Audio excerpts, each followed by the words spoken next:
Hello and welcome back to another episode of Bitesize Cinema. I'm your host RJ McCready, and for this episode I'm going to be taking you guys back to a year in 1985 to look at Fred Ward's action-adventure movie Remo Williams.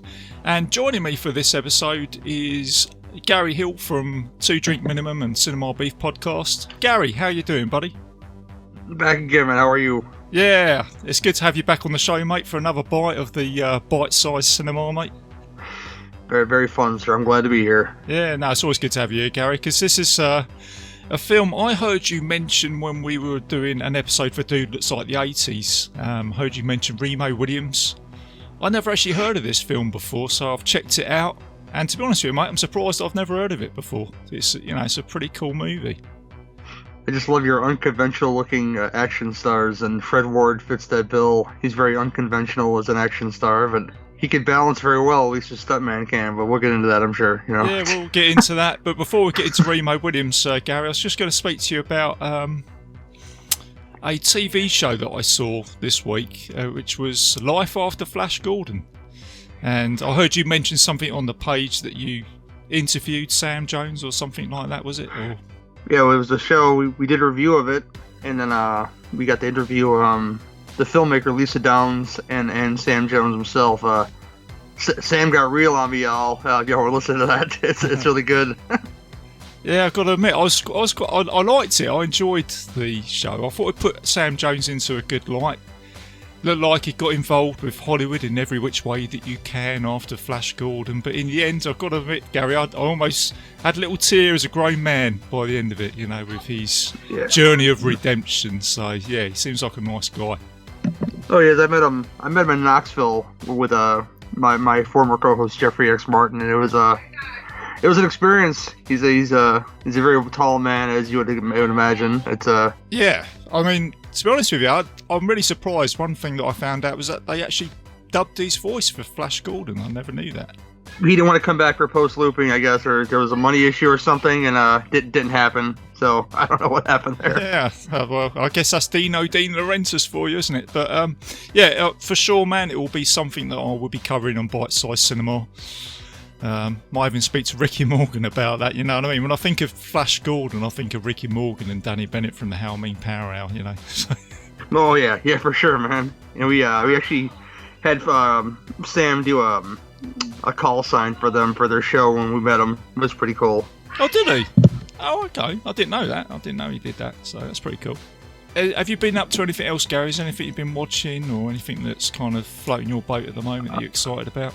I've been running through the stuff for Duncan's top 10 summer series, top 10 horror films of the 2000s, and there's some. I got 2003 and 2006. 2003 is a little better than 2006 in that sense because there's a lot of garbage that came out in 2000s, but there's a lot of foreign horror on there, which you would expect because that's probably the best stuff out of the 2000s, if you ask me, is the foreign horror, and just a lot of that. Listen for that soon, I think, because we recorded a 2003 show the day after I'm recording with you right now. So, oh yeah, is that big like he needs promotion. That Pompous Scott needs any more promotion. The podcast Under the Stairs summer series is coming, people. So look for that. Yeah, no, it's a good show. Must admit, it's one of the first podcasts I listened to with Duncan. So I got a little bit of inspiration from his show for Bite Size, I must admit. And, he's working, man. He puts like 6 shows out a week or something. I know. I never believed that the guy could put that many shows out until I started doing podcasting. Little taste for it myself. I'm kind of producing quite a bit myself, so I'm never going to be in Duncan's league, but I'm just saying. You're working, man. I admire it. I wish I had that work ethic, but I don't. So here we are. No. It's 2020 for you, man. That's why I've got a little bit of time. That's why I'm producing a lot of shows. But Duncan's doing a good job, man. I do like his roulette series. But like you say, 2000, funny decade for horror, I think. I think we're doing a lot better now for horror, but 2000 it was a little bit lame in some areas. I thought there's some good stuff, but I watched the Texas Chainsaw remake, and I haven't watched it in a very long time. Oh, yeah, I think I got a lot more out of it this time around than I did back then because I didn't like it very much back then.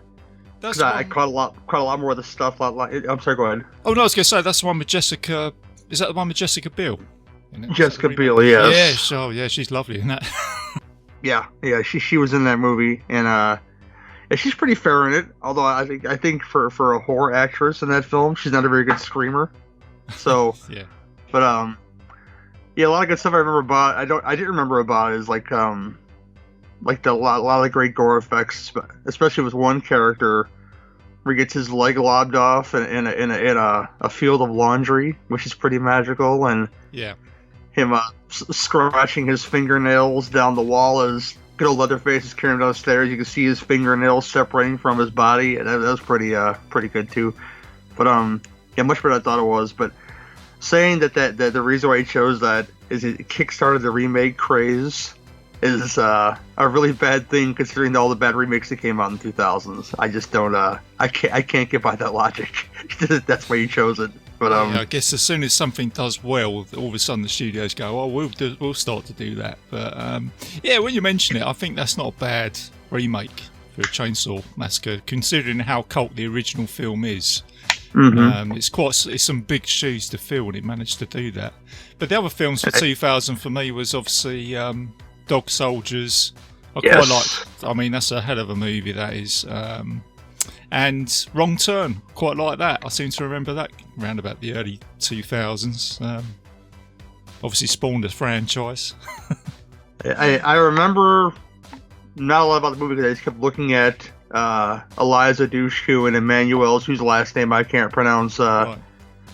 Yeah, it's cold in the woods, I'll say about that. It says the whole time. Yeah, I thought you might pick up on that one, Gary. Well, I'm only a man. RJ, you know. That Gary Hill radar, man. Well, I'm an unmarried man too, so I can look all I want to, people, you know. But anyway, with respective distances, let me add that caveat to it, okay?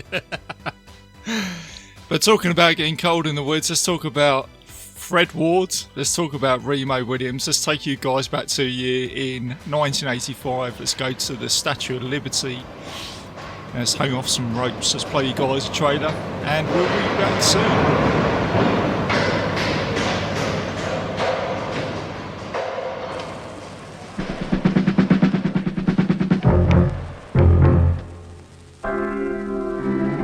America's top security experts have chosen this man.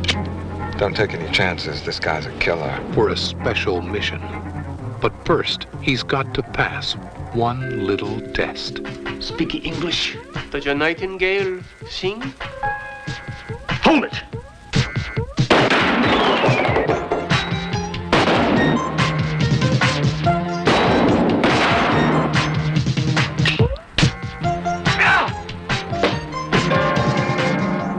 Like a baboon with two club feet. However, I think I can do something with him. Goodbye, Mr. Crow. Who's he? No more Boy Scouts. Take a look at this. High altitude reconnaissance probe. Yes, we make that. There is none. Doesn't exist. These men will rob America of her might. He won't be with us for much longer. Unless someone Relax. can stop them. Concentrate! This is not time for prayer. Remo Williams. The adventure begins. What are you watching? Your country's one contribution to the art. It's a soap opera. It is apparent to me that you know less than nothing. Place your hands behind your head. I did not say keep them there. Before he's through, he'll learn to move faster than a bullet. Excellent. Not bad. Hear the heartbeat of an enemy. John, I need to borrow him for a while. And leave no footprints in the sand.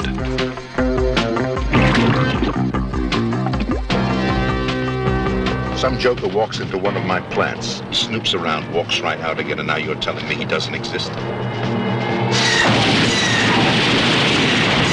Across town, the man has found his head blown off. Perfect accident. And you tell me he's gonna get away with it, huh? And we can't stop him? You can stop him, son. It'll be my pleasure.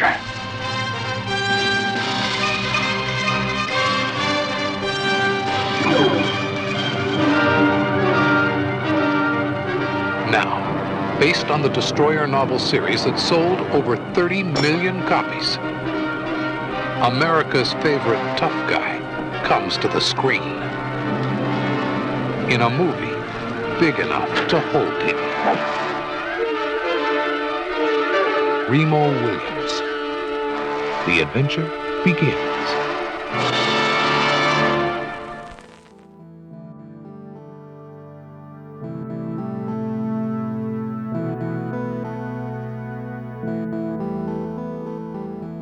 And welcome back, guys. So the synopsis of this film is: an officially dead cop is trained to become an extraordinary, unique assassin in service of the US president. It's an action-adventure comedy. It's got a 6.5 on IMDb and it's a PG-13 with a 121-minute runtime. And it's starring Fred Ward as Remo, Joel Grey as Chun, Wilford Brimley from Outpost 31, he plays Smith, J.A. Preston as McCleary, and Kate Mulgrew, who you may know from Star Trek Voyager as Major. Captain Janeway. Yeah, that's it. Yeah, I didn't realise actually, watching this, Gary. I kind of thought I recognised her from somewhere, and then I had a look. So, yeah, it's got a solid cast. So, Gary, what is it about this film that you like, mate? I mean, it's obviously an action movie that you dig and all that, so... Well, much like myself and many other kids of the 80s, this ran on cable a lot. Yeah. So you watched it a lot because it's kind of like one of those silly action films that a kid could enjoy. It's not dirty. It's not entirely violent either. I mean, I don't think many people die in this movie, and it's just like a fun, like, surreal, not very real actions in this action movie.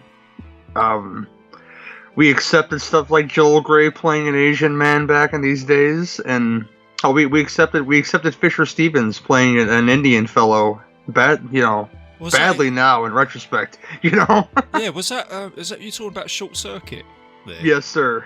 I only found out about that the other day myself. I didn't realise. Do you know what I mean? It's crazy, isn't it? I mean, it's a lovable character, yes. Fisher Stevens' character, but he's still playing a white man playing an Indian role, very stereotypical too. Yeah. Like I say, just wouldn't get away with that today, would you? Just would not get away with that. I mean, like I say, Joel Grey. Again, when I watched this film, because this is new to me. I never knew about Remo Williams, and when I watched it, I was surprised. I thought, how have I missed this film? And it's a shame, really, because I thought I'd love to have seen this as a kid to try and get that nostalgia, like you said. It's call it like a sort of safe action movie, isn't it, for kids? It's a good entry for that, from maybe like a 10, 12-year-old. Oh yeah. I really enjoyed it. The comedy in it is great. The action, it goes at a nice flow. And going back to Joel Grey, I didn't realise again that was it Jennifer Grey's father from. I never had no idea. Just Dirty Dancing. I found out that Rae Dawn Chong is actually Tommy Chong's daughter at a convention once, and I was like, wow. Never put two and two together, but mind blown now. Okay. Yeah, I got to be honest with you, Gary. Since I'm a fan of films massively, but since I've been podcasting, I found out I've been digging up all this trivia. I'm going, hey, I never knew that. Wow, I'm kind of find myself going, whoa, wow, I never knew that. So it's amazing what you can dig out, isn't it? Looking into these films.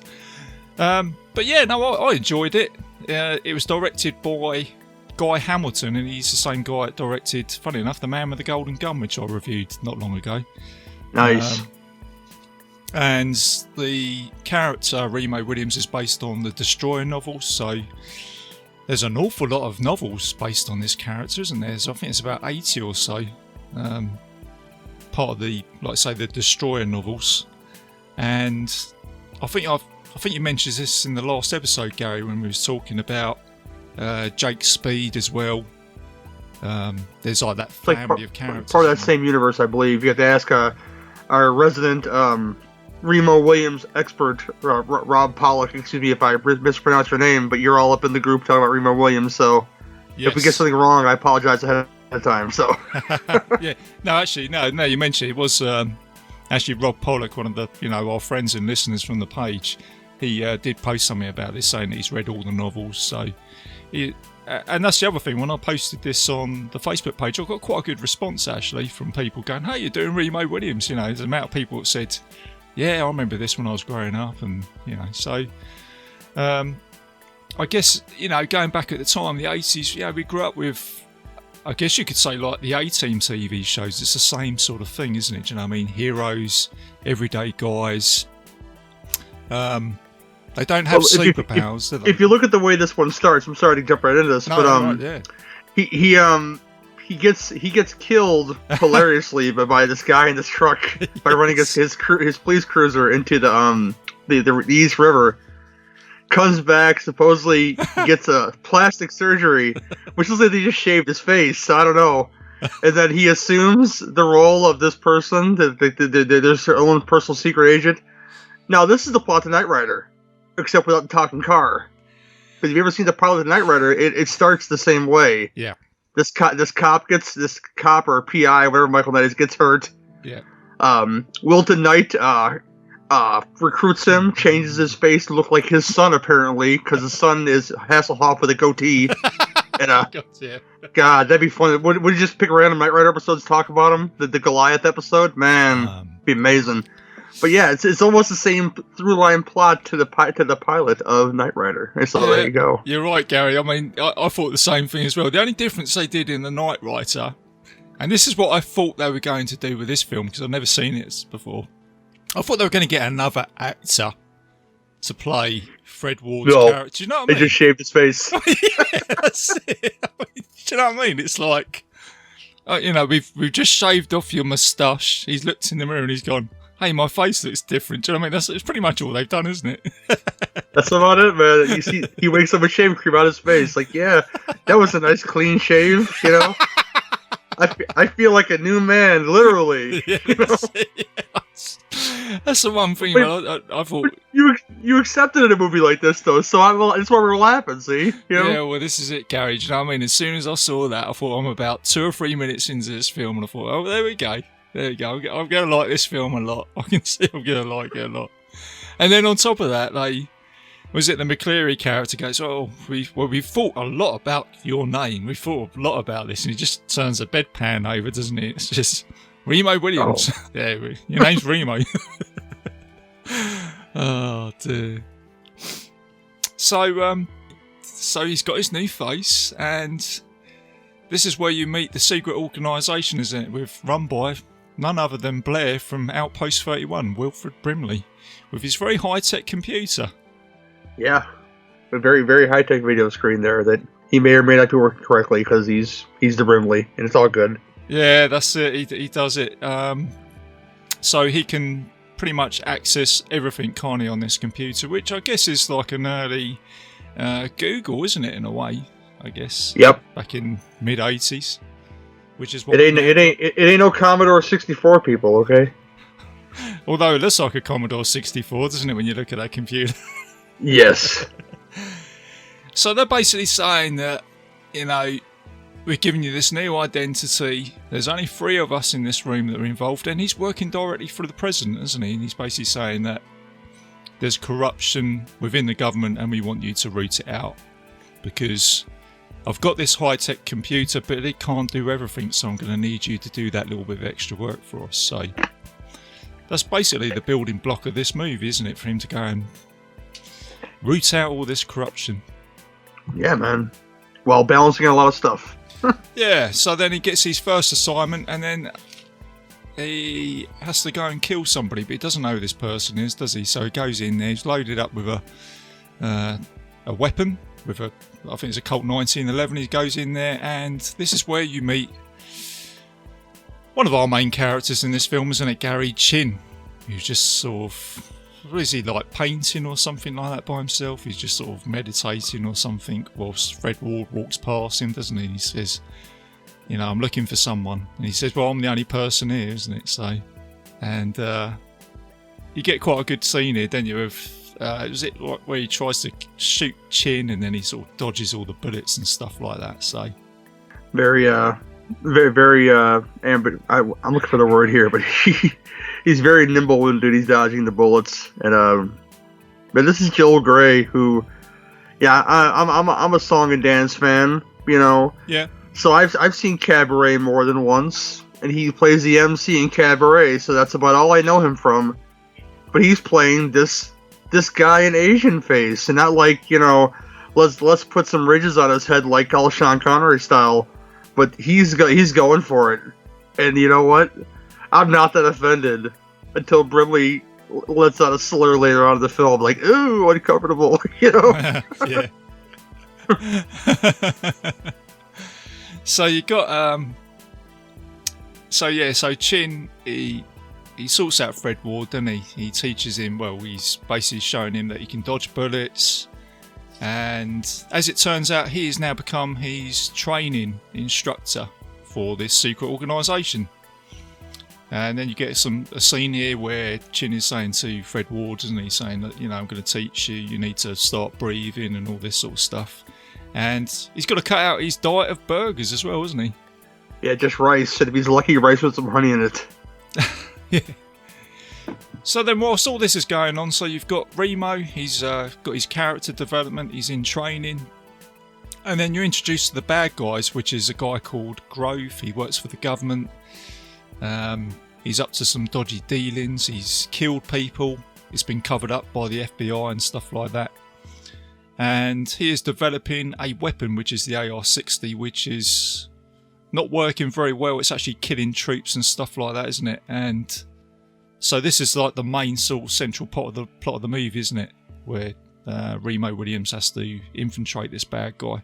Kind of like a whole, like, the OCP thing, you know. Who cares if it works? Come on now. Yeah, I guess that's a good way of describing it, actually, isn't it? It's like a weapon system. I'm going to make money on this. I don't care whether it's going to kill the troops or not. So, and then you're introduced to another character here, which is Major Fleming, which you mentioned earlier, Gary, isn't it? It's Janeway from Star Trek. I think that's probably one of her famous roles, isn't it?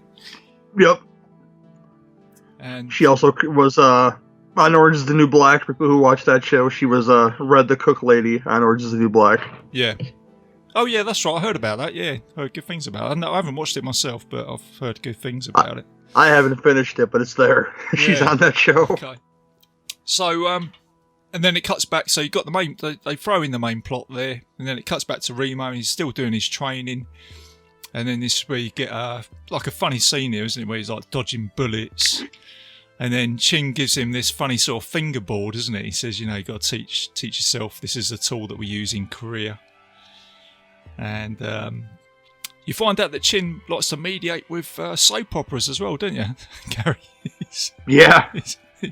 He's sort of. It's actually a pretty hilarious part of the film. His obsession with the soap operas. Yeah, it's like I say, it's an action movie, but it's got an awful lot of comic relief, isn't it? Do you know what I mean? It's just great how they throw that in there. Oh yeah, for sure. I didn't think I'd like that part of the movie, but I really did. Yeah. But I appreciate it now more as an adult. Let's put it that way than when I was a kid. Yeah, it's funny how that. So now you get you find out that these AR-60 weapons don't work because you get a demonstration by a soldier that gets blown up, and now you get Remo who investigates Grove, and he goes to see Fleming. I think he tries to get some information out of her. But then this is where Grove finds out that Remo Williams is on his case, and he now sends out the bad guys to try and infiltrate him. And this is where you get that, before you get that famous scene at the Statue of Liberty, you get another, it's a clever scene, isn't it, with the fairground, isn't it, where he's on the, he's on the big wheel, isn't he, he's hanging on to it.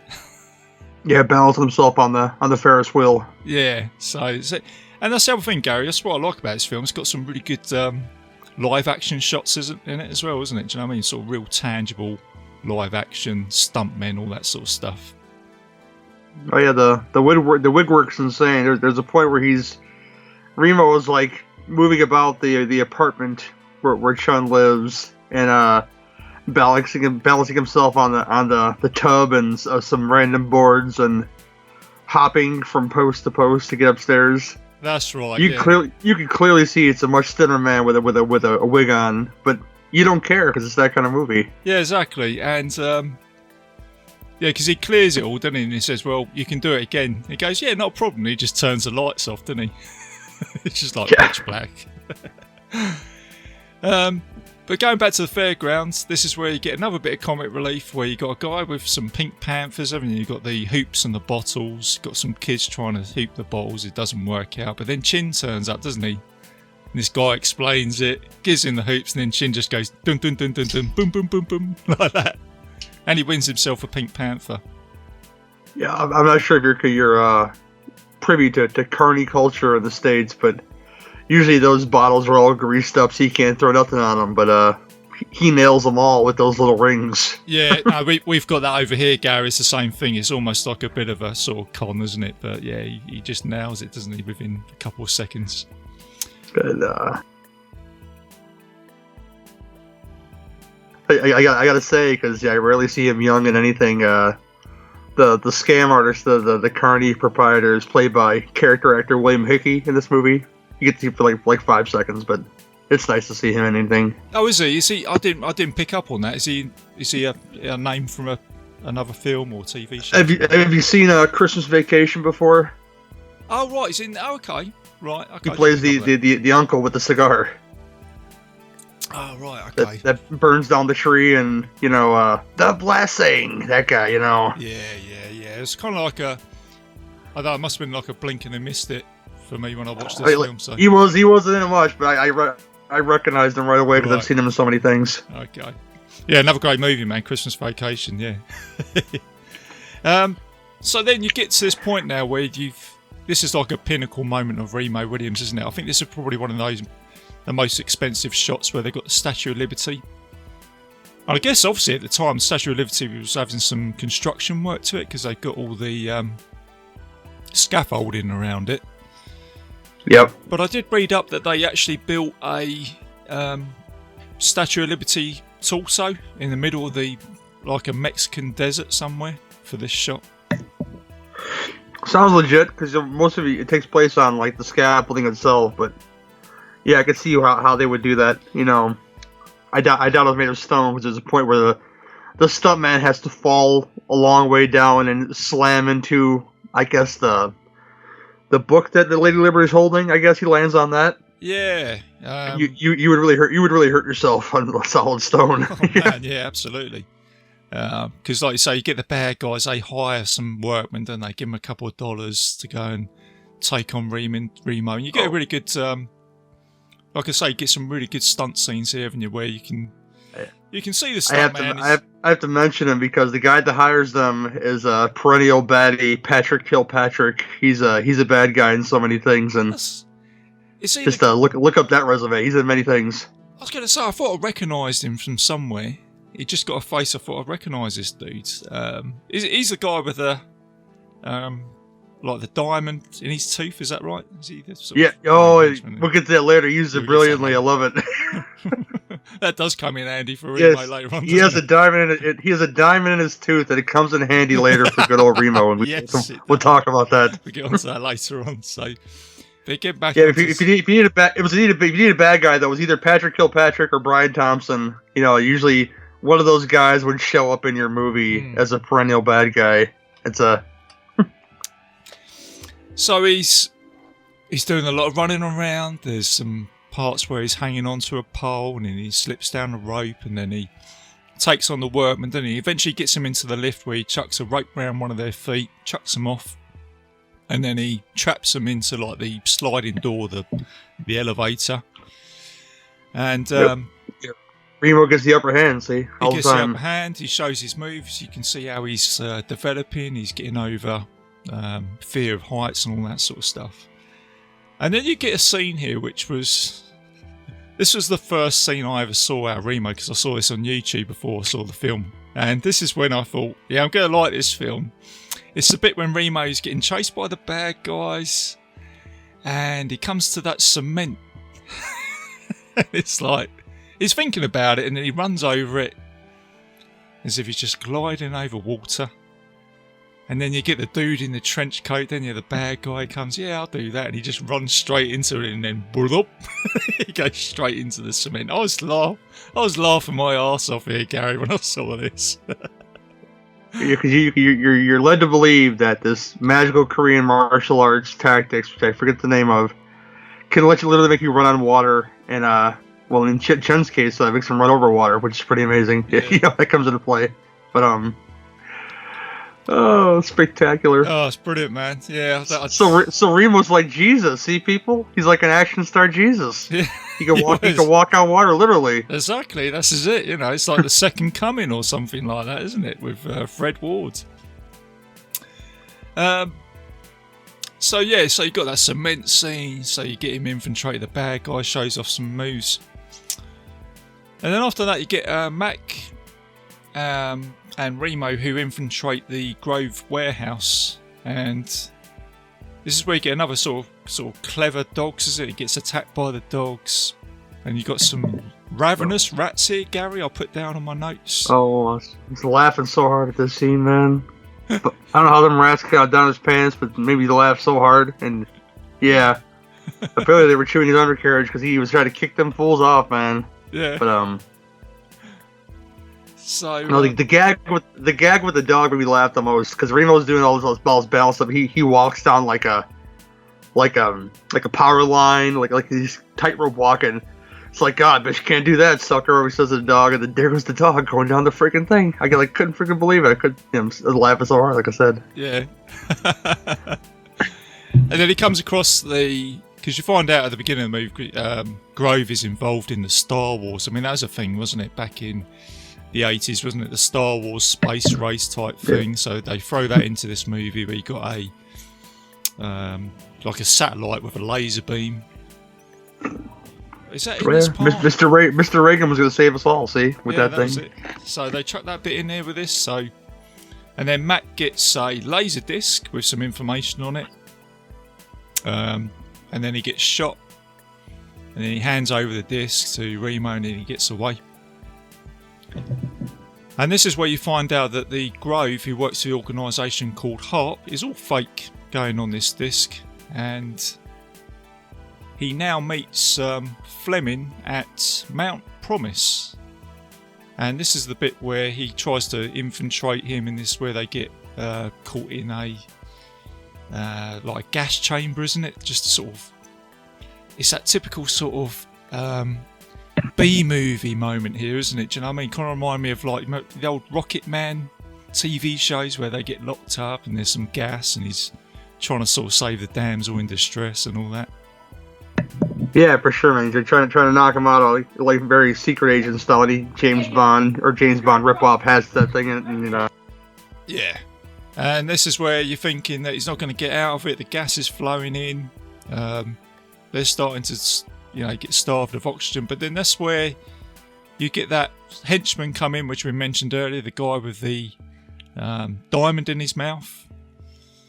And then Remo has a punch up with him, and then this is where he uses his diamond to cut the glass and then smash the window to try and get out. Yeah, it's pretty brilliant, actually. He weakens the glass by making... he pushes his face up against the glass and cuts it into the weaken the glass and dives on through, and I thought it was pretty brilliant as far as like a plot point goes, that, hey, there's this little... He's like, hey, he got that thing from Tiffany's. Diamond, hardest substance on Earth. Let's crack this glass. I thought it was pretty brilliant. I was going to say that would be reinforced glass, wouldn't it, Gary? Do you know what I mean? But no, like you say, definitely get yourself that Tiffany diamond from a henchman's mouth, and that will blow that glass straight out with a little punch. So then we get our heroes, Fleming and Remo. They escape the facility. And this is where they meet Chon in the woods. And this is where you get that typical scene in a movie now, where you get into a truck and then the brakes start to fail, don't they? Yeah, what I loved to hear, though, is that they actually showed guys, working on the truck. It wasn't quite finished or having a conversation. And I think it was the henchman from earlier in the film. They were working on this truck. And they mentioned that the brakes were not right. So the fact they mentioned this, and it's not like, oh, of course, the brakes went on the truck, la-di-da-di-da-di-da. Yeah. That they kind of explained it, yeah, this is going to happen, get ready for it. I kind of appreciated that. It's a little smart like that. And then what makes me laugh here, Gary, is that the brakes are not working. You got some tension here. You got they're thinking, how are we going to get out of this? So he opens up the door. They get out, except Chin. Chin stays in the truck, doesn't he? And you kind of see this like little, I suppose it's like a model or something like that, a Chin doll. Flies off the cliff, doesn't it? Crashes, blows up, all that sort of stuff. And you think Chin's dead at this time, but no, he's not, is he? He's sort of like, he's in the wreckage, isn't he? And what does he come out and say? He says something about the door handle. Something about Korean cars, Korean door handles that don't malfunction or something like that. He says, you know. So after going through all that, that's the first thing that comes to his mind. You know, damn door handle, not Korean made or something like that. So that's pretty cool. So after all of that, you've now got Grove. I think he's trying to get away. He's now got Remo chasing after him, and then Remo he finds himself on the log, doesn't he? On it's hanging on a wire, isn't it? It's like he's hanging on like a tree, like a big old piece of tree. And of course, moving very slowly to where people can shoot him. You know, they're shooting everything at him. I think they hit him in the foot. Yeah, and that's about all they hit him. Yeah, you know, that's it. He can't properly dodge bullets while he's hanging off a tree for I don't know, no good reason, I guess. But whatever, here we are. But they have assault rifles and 50 cal machine guns shooting at him, and nothing's really hitting him. So, hey, action hero. Yeah, that's it. Yeah, he's dodging all those bullets, isn't he? And then he's thinking, how am I going to get them? So he sees a pile of logs below him. He cuts the log that he's hanging on to, and then he grabs the wire. And this is just like perfect time. It's typical action movie, isn't it? And the log falls down, goes onto the pile of logs, and they roll down in perfect timing into the bad guy's car, which is carrying Grove and his henchmen. And then you get this scene where the car with Grove in it just blows up. I mean, it's like an explosion which you think there's no way that you're going to get out of that. Yeah, well, again, it's brilliant filmmaking because he noticed the trail of gasoline, and using his Korean martial arts superpowers, lit a piece of brush on fire with his mind, and of course lit the trail of gasoline on fire to blow the bad guy up, and save the day. So then you got Remo now. He reunites with Chin and Fleming. They're on they're on the sort of sand by a lake. But then this is where Grove, he manages, as we just said, he escapes from that car.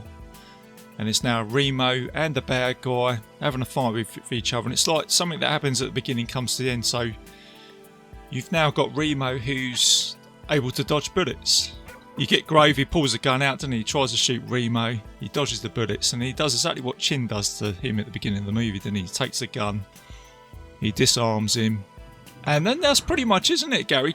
He shoots the bad guy, doesn't he? He shoots Grove. He kills him. He did what I mentioned too early about lighting the brush on fire with his mind and lighting the trail of gasoline to blow him up.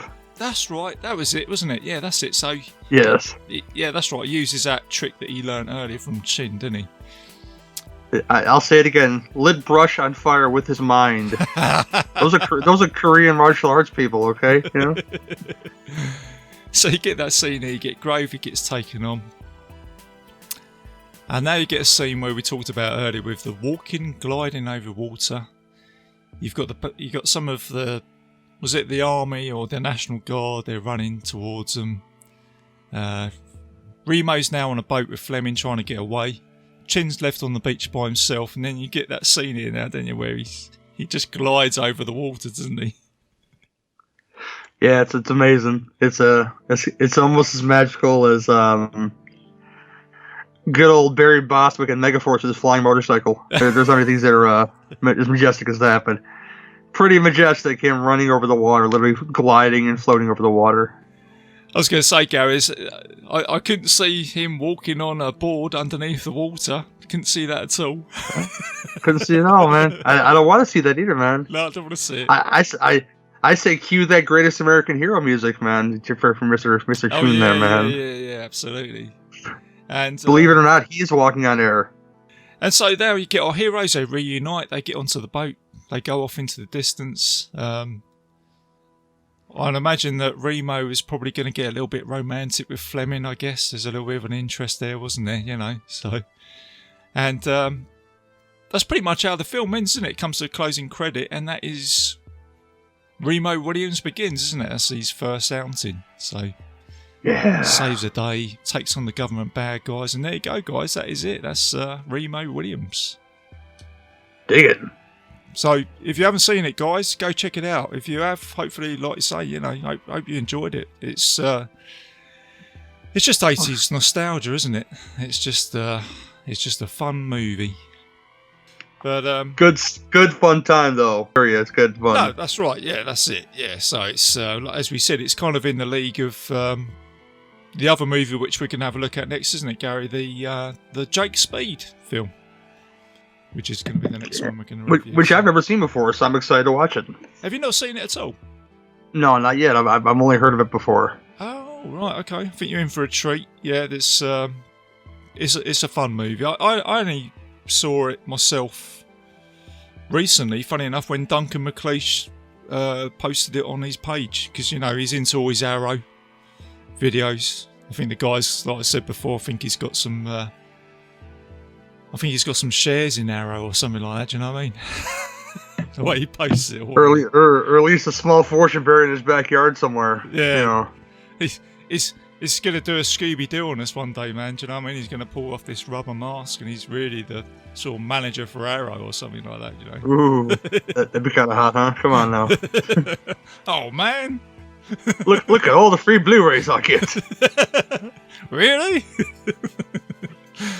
Yeah, I enjoyed it. So, yeah, check it out, Gary. I think you will like it. So, there you go. That's Remo Williams. Gary, is there anything more you want to add to this film?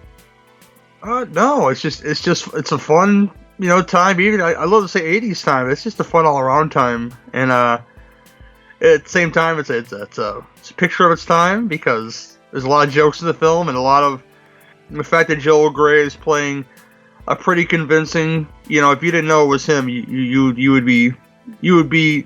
I think it's him being a stage actor, him being a versatile actor. You know, and I think that all those things made him play that role. So, but it wouldn't work today in today's society. It would never let a white man play that Asian person. Although it works so well, you know, for Christopher Lee for like 5 of those Charlie Chan films, I guess. But, yeah, that's right. Yeah, he did Fu Manchu, didn't he, Christopher Lee? Fu Manchu, yeah. There you go. Which are equally really good films, actually. That might be another bite-sized mention, actually, the Fu Manchu movies, actually. But yeah, no, I think it's all about just the actor, isn't it? They obviously saw Joel Grey and thought, this guy can play it right. So he's just as good as Remo in this movie to me. I mean, he's a great counter. I wouldn't even call him a second. Great counterpart to Remo. So it really works. Yeah, and like I say, Fred Ward, he's good in what he does, isn't he? I'm doing Tremors on Sunday with the witch from the Doomsday Clock. And nice. I recently watched that movie, and I thought, again, you know, he is the leading man role, isn't he? He plays it really well. He just, as you said, when you think about action, you do think about Fred Ward. You know, he's done some good movies. He's in Southern Comfort, and there's another film that doesn't get mentioned a lot. It's Uncommon Valor with Gene Hackman. Yeah, we did that for a commentary on a nudie show. Oh, did you? I think it was. I think it's that Horror OK commentary show. We did that on there, and that's got a great cast. That made great Bitesize as well, because it's got a huge cast. Yeah, I've got it on the list, Gary, to do. It's got Gene Hackman, Randall Tex Cobb, and Red Brown. That's all I'll say about that one. Okay. There's more, but that's all you need to listen to right now. Yeah, I was going to say, I was going to chuck in Patrick Swayze in there as well. I think it might be. Yeah, Swayze's in there too. Yep. Yeah, very very fresh-faced Patrick Swayze in that movie. So yeah, that'd be bite-sized for sure, Gary. So there you go, buddy. Thanks for coming on the show today, Gary. Appreciate that, man. I appreciate it as well, my friend. We will get Jake Speed. That will be dropping soon. We'll get together for that. So. There you go, guys. Hope you enjoyed the show. Just for a little bit of admin, I am a proud member of the Legion Podcast Network, so please go and check out all the other shows. And you can find Bite Size Cinema on iTunes, YouTube and Spotify and several other players if you put in Bitesize Cinema Legion onto Google. I also got a Facebook page, so if you want to post anything on there, any movie suggestions, I'll take a look at it. And I will be back soon I've got Dan Bone coming on the show for Jackie Chan's Police Story, so look out for that, that'll be dropping soon. And as I mentioned, Tremors with The Witch from the Doomsday Clock, so I've got a busy schedule. So there you go guys, keep it bite size, keep it safe, and I will see you. If you enjoyed this show, then make sure you check out the other great shows on the Legion Podcast Network, like Cinema Psyops, Cinema Beef, Devour the Podcast, Duncan and Bo Come Correct, Exploding Heads Horror Movie Podcast, Friday the 13th, Get Slayed, The Helming Power Hour, Hello, This is the Doom Show, Hero Hero Go Show, Kill the Cast, Underwater Kaiju from Outer Space, Jerry Hates Action, Legion After Dark, Mental Health, Obsessive Cinema, Discourse, Pick 6 Movies, the podcast by The Cemetery, the podcast on Haunted Hill, the Psychosemantic podcast, Rick Radio, House of Wax, Dude Looks Like the 80s, Rabbit and Red Radio, the Shadecast, Short Bus Cinema, 2 Drink Minimum Commentaries, the VD Clinic, Who Will Survive Horror Podcast, and Witch vs. the Doomsday Clock. With such a wide spread of shows, there is guaranteed to be a niche for you to fall in love with. Horror, politics, movies, books, sex, music, commentaries, health, video games, kaiju, action, news, comedy, and opinions that would most likely get you killed in some parts of the world. We are proud to bring you some of the best podcasting in the world. Check us out at www.legionpodcast.com, iTunes, Spotify, Stitcher, YouTube, and any other dark corner of the internet where podcasts can be found.